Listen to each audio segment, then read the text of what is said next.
everyone, and welcome to this episode of Senior Travel Adventures. This month, we have a really exciting episode. We're going to visit Venice, Bologna, and Vinci, Italy, the home of Leonardo da Vinci. And I had a lot of fun visiting these places, and it's going to be a little bit different because we are going to do it more like a slideshow so that you have the ability to see all the beauty of these places in full screen. So stay tuned. Hi, my adventure this episode is my recent trip to Italy, and it didn't disappoint. After a few flights and an upgrade to first class, which is always appreciated, my first stop was Venice. Venice is a living masterpiece floating on water.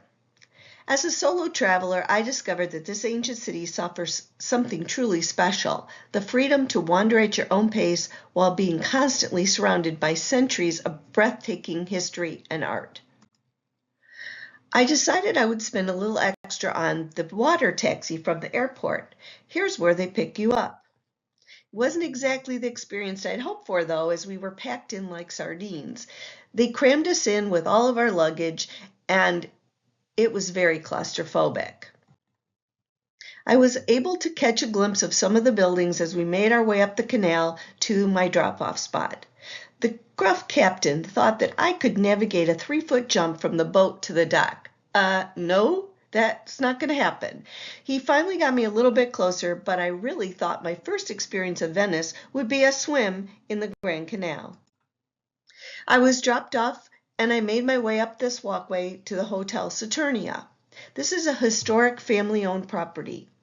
Although my room was a bit dark and noisy, as you can see by where the arrow is, the breakfast croissants made up for it. Whenever I arrive after a long overnight flight, I make myself stay awake until the late evening. So I began walking around and checking out my surroundings. As I was near St. Mark's Square, here is my first impression. Napoleon called St. Mark's Square the drawing room of Europe, and experiencing it throughout different times of the day revealed its many personalities. By the afternoon, the square pulses with life, street musicians, tourists, locals, creating a symphony of human experience.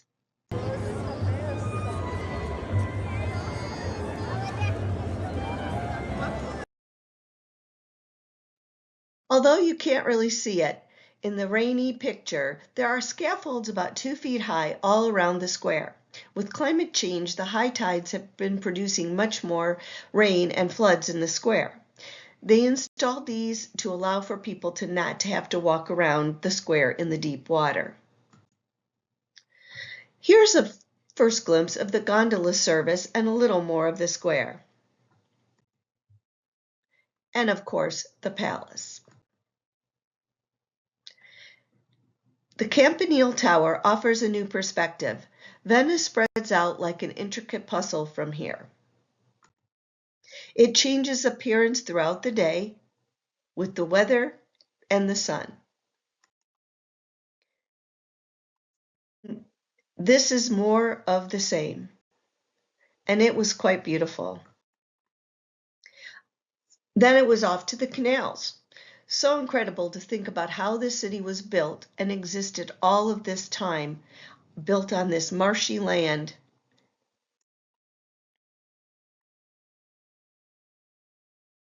Most of the bridges were filled with people, and several had these ramps as well, which I thought was great. But I don't know if it was for accessibility or just for more room for walking, because not all of the bridges had them. After wandering around the square, I built up quite an appetite, and no Venetian experience is complete without the ritual of your first gelato by the water. Across the water from that area in St. Mark's Square, you'll find the islands of Giudecca and San Giorgio Maggiore, both offering stunning views of the city. Everywhere you looked, it was beautiful, and the time of day changed the perspective. The cafes that lined the square featured small bands playing music from early morning to late in the evening, and even though it was a bit cold and rainy, the band played on.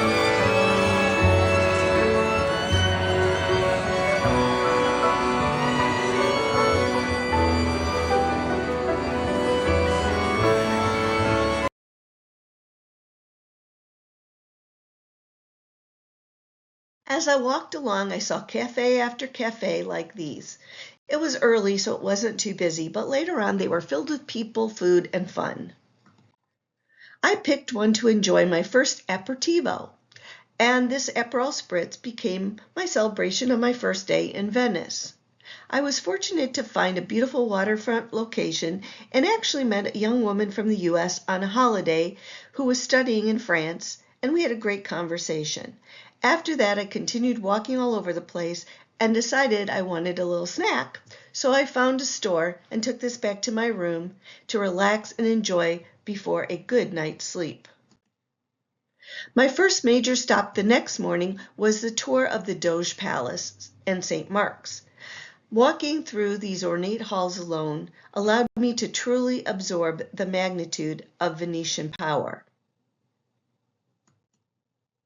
The intricate details of the building were amazing. You can stand there for a long time just taking it all in. And as an art history lover, this was a treat for me.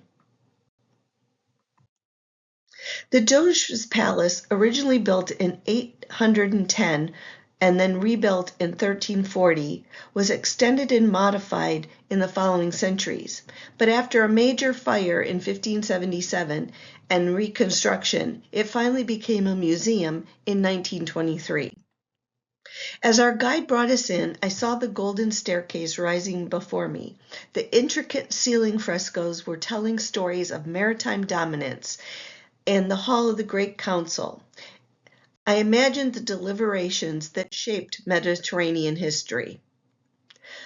The Bocce di Leone, the lion's mouth, were essentially letter boxes or complaint boxes where Venetian citizens could anonymously deposit written denunciations or accusations against individuals suspected of various offenses. These range from trade disputes and tax evasion to more serious charges like corruption, treason, or conspiracy against the state. The Council of Ten, known for its ruthless methods, including interrogation and torture, would investigate the accusations and determine the fate of the accused. The palace also housed courtrooms, prisons, and interrogation chambers, where they were all investigated and judgments were carried out.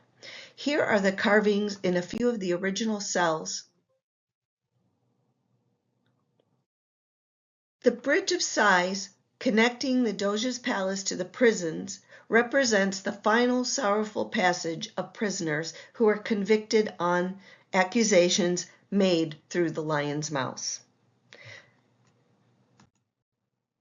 A masterpiece of Gothic architecture, the Doge's Palace is an impressive structure composed of layers of building elements and ornamentation from its 14th and 15th century original foundations. The palace included government offices, a jail, and the residence of the Doge of Venice, the elective authority of the former Republic of Venice, depicted in this picture. The styles from carved wooden panels to elaborate fresco paintings, these ceilings were created by renowned artists like Titian and Tintoretto and depict themes of Venetian power and mythology and the life of the Doges. The clocks in the Doge Palace in medieval Europe were significant as they served as symbols of the city's power, wealth, and technological advancement. Interestingly, the clocks didn't always depict time, but some had things like astrological signs. This artistic work, painted by Del Fiore in 1415, depicted a marching lion facing left, and it became the inspiration for the flag of the Veneto region. It was said that the artist had not seen a real life. One of the most dramatic events in the history of the Doge's Palace was the fire of 1577, which destroyed much of the building, including many artistic masterpieces. Here's a piece of the original wall. Our next stop was St. Mark's Basilica, and it was like entering a jewel box. The golden mosaics covering every service created an otherworldly glow. St. Mark's features an impressive collection of mosaics covering an area of over 8,000 square meters. The lights are turned on each day from 11:30 a.m. to 12:30 p.m. to protect the tiles. The Palla d'Oro altarpiece with its thousands of precious stones demanded careful observation. These Byzantine-style mosaics, developed over 8 centuries, depict biblical narratives and Venetian history, including key religious figures and city stories.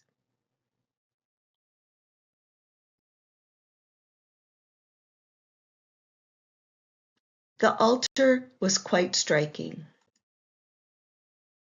The visit was more than breathtaking, as spirituality shows its face in many ways within the church. Next on our tour was the gondola ride. I initially hesitated about the gondola as a solo traveler, but it was part of my tour and my concern was alleviated. Fortunately, each one can only hold 4 adults, so I was paired with a couple from Colorado and their young son. It was great to see the lively activity as we made our way.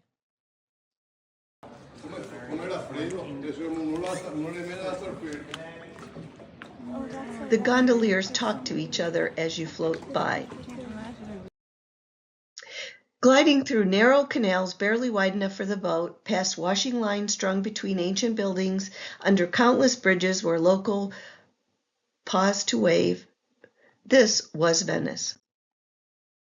Some of the gondolas were quite ornate. My next tour was a boat ride to Murano, which passed several areas of Venice as we rode the waves. This offered a different perspective, Venice receding in the distance. A glimpse of Murano from our boat. Murano, as you may know, is known for its glass.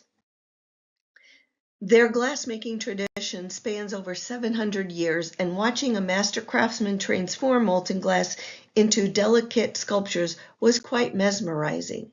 Here they were telling us about the process. This looked pretty hot and dangerous. This gent brought out a piece of molten hot glass and began twirling it. Within a few short minutes, he had created this horse statue. Quite incredible to see this go from that blob of glass to a sculpture. They didn't allow cameras in the many rooms of glass sculpture, but I snuck this one.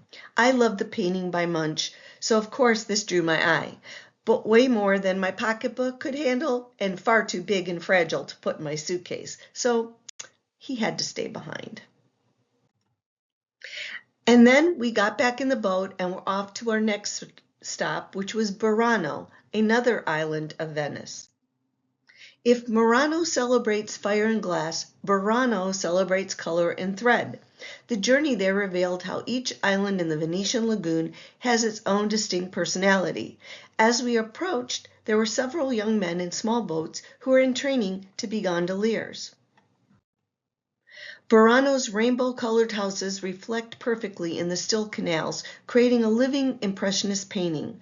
I really enjoyed walking around just looking at the houses.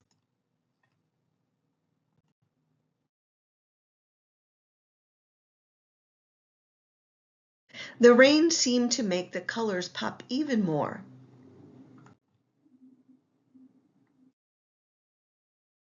The lace-making tradition here fascinated me. Watching this woman create intricate patterns with thread so fine it seemed impossible. Those were actually little gondolas. This craftsmanship is becoming increasingly rare. She is one of the last few there to continue the hand-making craft, which is sad. And of course, all that walking built up an appetite for gelato. This was chocolate pistachio, and quite good and messy. But of course, I never did have bad gelato in Italy. So my Venice visit was quite too short, and there was much more to see. However, I was very brave this time and took the water ferry with my luggage to the main train station to head on to my next stop, Bologna. Sailing down the Grand Canal is like taking a slow motion tour through an open-air museum. floating past palazzos where Casanova once charmed his way through society, passing under the Rialto Bridge with its bustling market energy. Each stop revealed another layer of Venetian life. The floating city proves that some destinations are meant to be savored slowly, personally, and with the kind of wonder that only comes when you're free to let Venice work its magic on you. One canal, one bridge, one spritz at a time. And I will go back to experience more of that beauty and magic. Arrivederci, Venetia. Until we meet again. After leaving Venice on the train, my next stop was Bologna, Italy, a city that captures your heart from the very first step.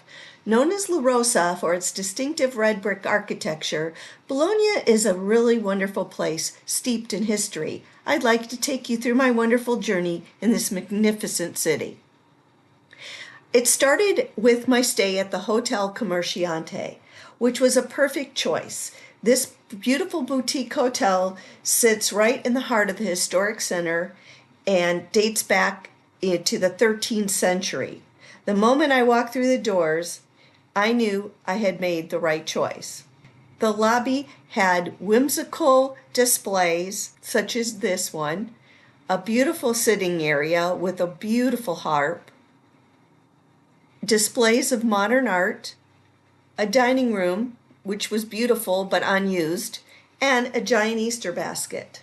My room was quite comfortable and roomy and very well decorated and overlooked the church, which was really great after the noise of Venice. Each morning they had the traditional breakfast, which in Europe consists of meats and cheeses, and you can see my prosciutto right there, which of course I loved. It was topped off with a beautiful cappuccino while I made plans for the rest of my day. Of course, I had to visit the Basilica of San Petronio, which was built in 1388 and finished in the 1500s. History says they ran out of money, so the outside of the church was painted to look like the ornate marble of the other basilicas, and that's what you see in the bottom. Inside was a much different story, though. It was quite beautiful with ornate displays. The ceiling was magnificent. Of course, you have to go see Neptune's fountain in the square, and it's said that that Maserati emblem came from his staff. You can't forget the Twin Towers, of course, Garisenda and Asinelli, which are commonly recognized as Bologna. More in the square. You can see the church in the edge there. It was very busy. My next adventure was a delightful experience, a journey to San Luca on the tiny tourist train. The train took us through the city, through beautiful neighborhoods, churches, and even past the retirement home for Italian actors. And then we went up by the portico, which people have walked up. It's about 3 miles long, and people walk it all the time. And then we saw this magnificent basilica, which overlooked the city of Bologna. They say that it stretches, and on a clear day you can actually see all the way to the Alps, but as you can see, I did not have a clear day. Then the Sanctuary of the Madonna inside was quite lovely.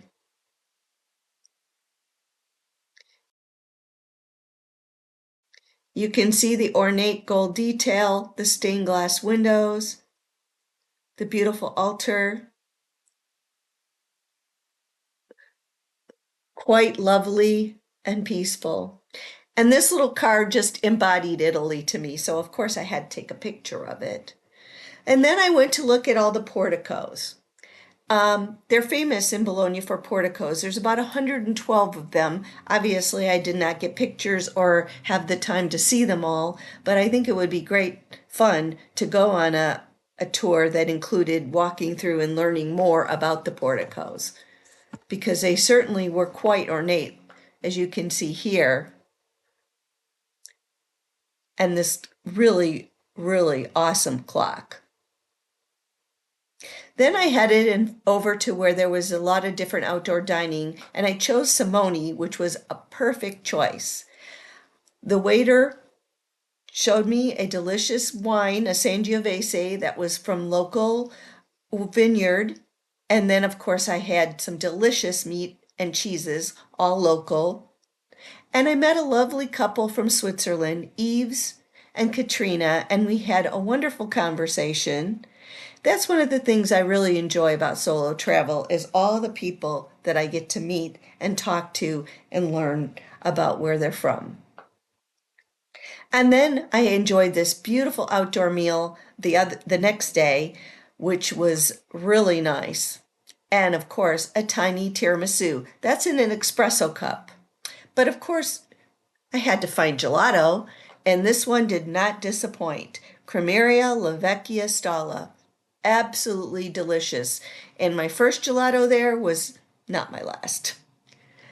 But the lines were very, very long, but that just goes to show how good it was, and it was worth the wait.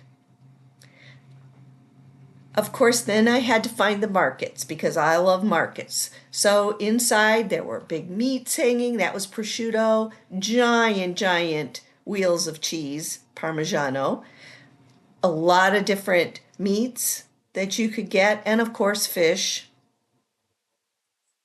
and more fish and even more fish.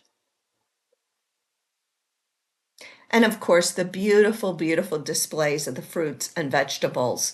The color, the smell, it was just lovely. I just love a good market. And this one was small, but very well done and included some baked goods. And not to mention flowers, because I, of course, also love flowers. I was fortunate to be there on Good Friday where I was treated to this lovely concert. Please enjoy.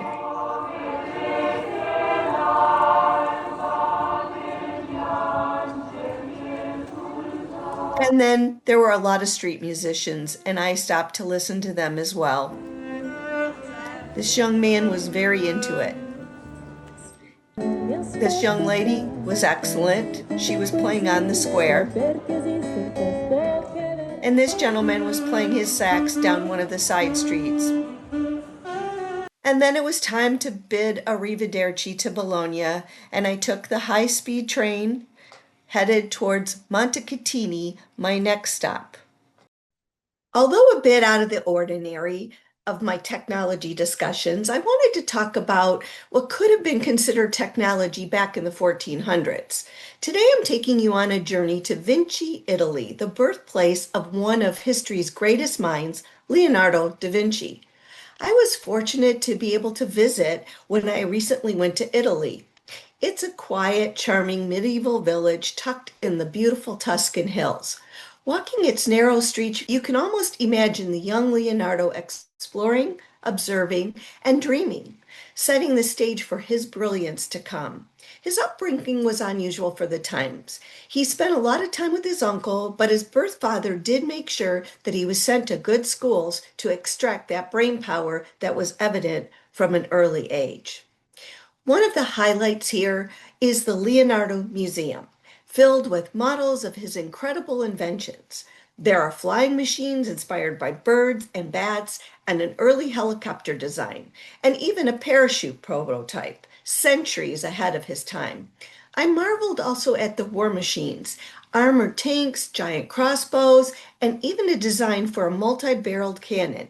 He had wagons, pulleys, and other tools designed also to improve the lives of the early farmers. But his genius was not limited to machines. He was fascinated by the human body. His anatomical drawings are astonishing. Muscles, bones, organs, all meticulously detailed from his dissections that he performed in secret. He wasn't just studying for art, he wanted to understand how life worked, combining art and science in a way that no one had before. And of course, we can't forget his paintings.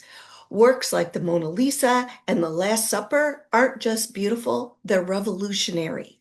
He mastered perspective, light, and human emotion, blending scientific observation with art in an artistic genius way. Another surprise for me was Leonardo's deep interest in water. He designed systems to improve irrigation, control rivers, and even envision canals and locks to manage water flow. Standing here in his hometown, you realize how much he was shaped by the natural world around him, the hills, the stream, the olive groves. I also visited the Church of Santa Croce, where he was baptized 700 years ago. It's a humble, peaceful place.